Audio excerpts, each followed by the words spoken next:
El balance hidroelectrolítico supone la cuantía total de presencia de líquido en nuestro cuerpo, es decir, en el organismo. Recordamos que el principal componente líquido de los seres vivos, independientemente de su raza o forma, es el agua, es decir, las moléculas de H2O.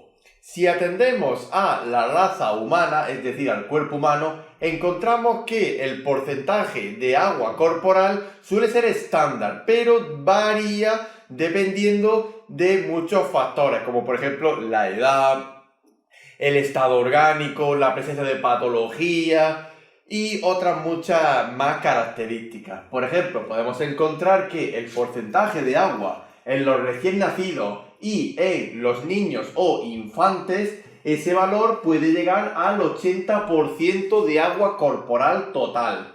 En los adultos, el valor estándar del balance hídrico suele ser entre el 60 y el 70%.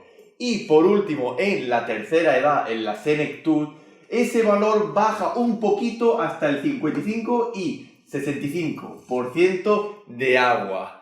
Es muy importante recalcar que un valor de balance hídrico, es decir, de agua total corporal, por debajo del 50 o del 45% ya supone una patología grave y se requiere una rehidratación urgente y vital del cuerpo humano, puesto que hay una alta probabilidad de poder desarrollar afecciones como por ejemplo shock volémicos y paradas cardiorrespiratorias.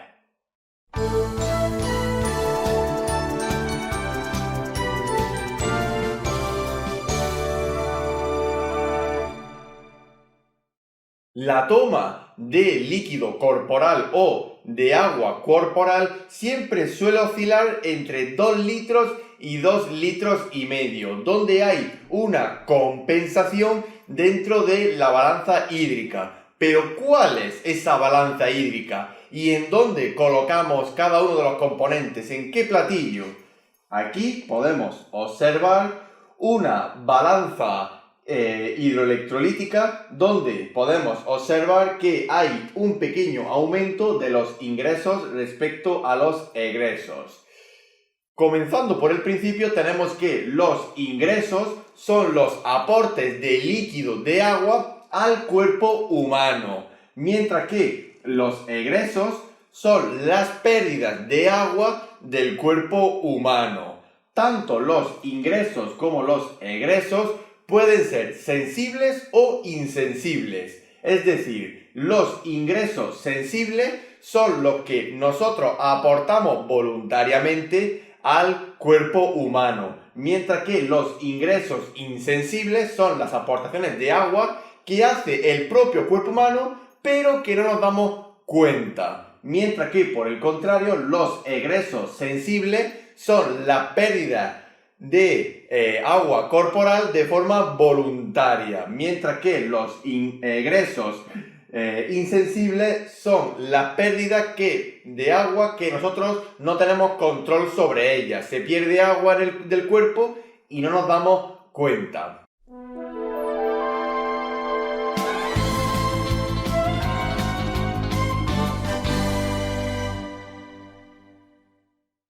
Comenzando por los ingresos, encontramos que el valor estándar de ingresos diarios suele ser de 2,5 litros de agua aproximadamente.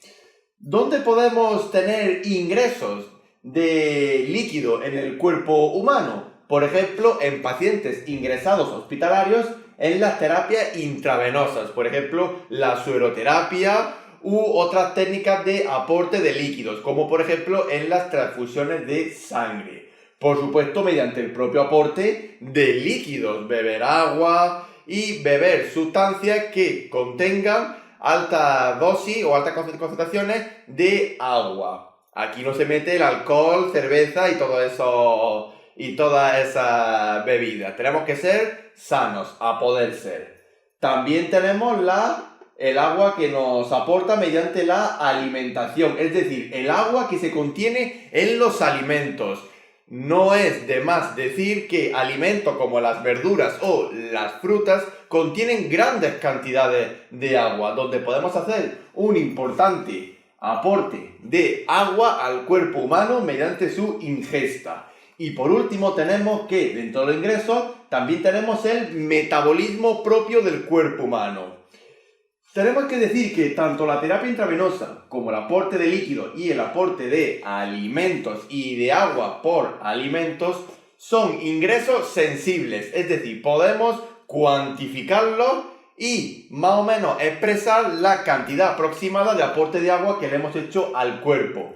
Mientras que el metabolismo, el agua resultante de los procesos químicos, por ejemplo, del ciclo de Krebs, de la glucólisis y de muchos otros procedimientos celulares para la instauración y mantenimiento de la vida, son procesos de ingresos insensibles, es decir, no podemos cuantificarlos de forma exacta, sino de forma aproximada. Por ejemplo, la fórmula que utilizamos para calcular el agua metabólica o producto del metabolismo suele ser el peso multiplicado por un factor, el cual en los recién nacidos suele ser de 15, en los niños suele ser de 10 y en los adultos y tercera edad ese valor baja hasta 5. Pero recordamos que es un valor aproximado, no nos da la cuantía determinada para saber el aporte de agua metabólica o de agua endógena.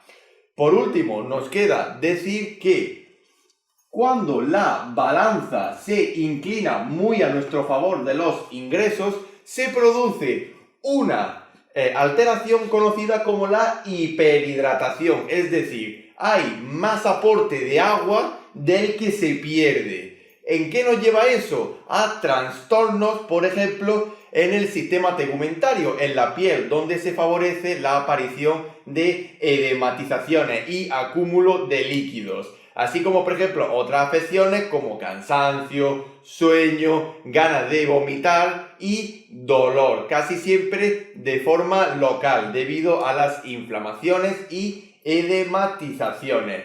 Y finalmente, decir que en fisiología el ion sodio está, por así decir, enamorado del agua. Esto es muy importante cuando hablamos de tanto ingresos como egresos en el balance hidroelectrolítico. Quiere decir que si el cuerpo pierde una cantidad importante de sodio, también perderá una cantidad importante de agua. Por eso se suele decir que en la fisiología homeostática o de la homeostasis, procedimientos de mantenimiento del medio interno, podemos decir que el sodio está enamorado del agua y que el agua sigue al sodio, allá donde vaya.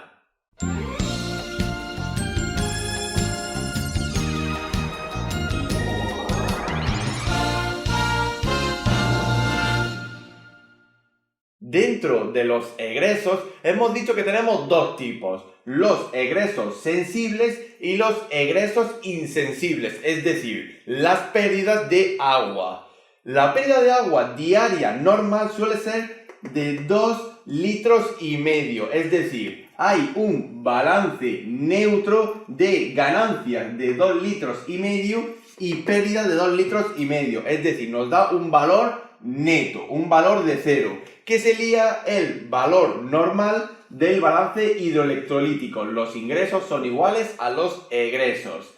Pero volviendo de nuevo a los egresos, tenemos que saber que las pérdidas sensibles de los egresos, o quiere decir las pérdidas sensibles de agua, las podemos contabilizar, por ejemplo, mediante la orina, la diuresis, por ejemplo, y las heces, es decir, la pérdida de agua mediante productos de desecho del sistema digestivo tras su metabolización y asimilación por el cuerpo humano. Mientras que por el contrario tenemos los egresos insensibles, las pérdidas que nosotros no notamos pero que están ahí y también hay que cuantificarlas. dentro de las pérdidas insensibles en los egresos, encontramos los cambios de temperatura, la termorregulación y las pérdidas insensibles por la transpiración y la evaporación, tanto en la respiración como por el sistema tegumentario, es decir, por la piel. Bien es sabido que en la fiebre, en los estados de fiebre, aumento de temperatura por encima de 38 grados centígrados, el cuerpo humano suda, es decir, se pierde agua, hay que reponer ese agua que se pierde, evidentemente. Mientras que, al igual que en la respiración, en un aumento de la respiración, por ejemplo, de la taquipnea, podemos encontrar otro término, que es la polipnea. La polipnea es la cantidad estándar de agua o de egresos insensibles en el sistema respiratorio por cada 5 respiraciones. Ese término de polipnea se suele establecer mucho cuando tenemos un paciente en taquipnea, es decir, un paciente que respira más de lo normal. Por ejemplo, su frecuencia respiratoria es mayor de 15 o de 20 respiraciones por minuto. Eso sí, estando en estado patológico, si no, no se aplica el estado de polipnea. Ahora viene la pregunta y es, ¿cómo nosotros podemos calcular los egresos insensibles, como por ejemplo la temperatura y la respiración, la pérdida de agua, tanto por los cambios de temperatura, por la termorregulación y por la transpiración y evaporación? Podemos utilizar dos fórmulas que, aunque no son de todo precisas, pero nos dan una idea de cuantificación de las pérdidas insensibles de líquido corporal. Por ejemplo, en los adultos podemos calcular las pérdidas insensibles multiplicando el peso del paciente por 10. Si el paciente, por ejemplo, pesa 70 kilos, pues multiplicamos por 10, nos sale que ese paciente está perdiendo 700 mililitros de agua, es decir, egresos insensibles, es un valor aproximado.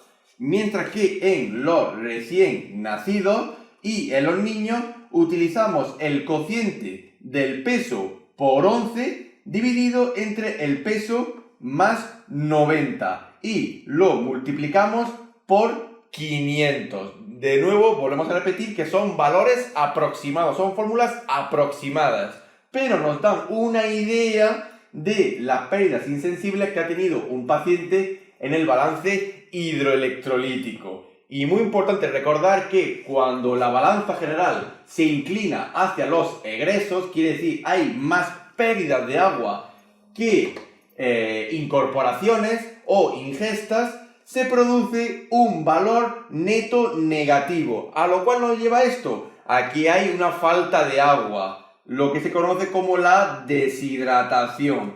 Los síntomas de la deshidratación los sabemos todos: cansancio, fatiga, la piel muy seca y muy tersa, sensación de sed y por supuesto somnolencia, coma y la típica parada cardiorrespiratoria. Así que siempre tenemos que tener en cuenta que debemos tener siempre un valor de balance hidroelectrolítico neto, es decir, los ingresos son iguales a los egresos y viceversa, los egresos son iguales a los ingresos.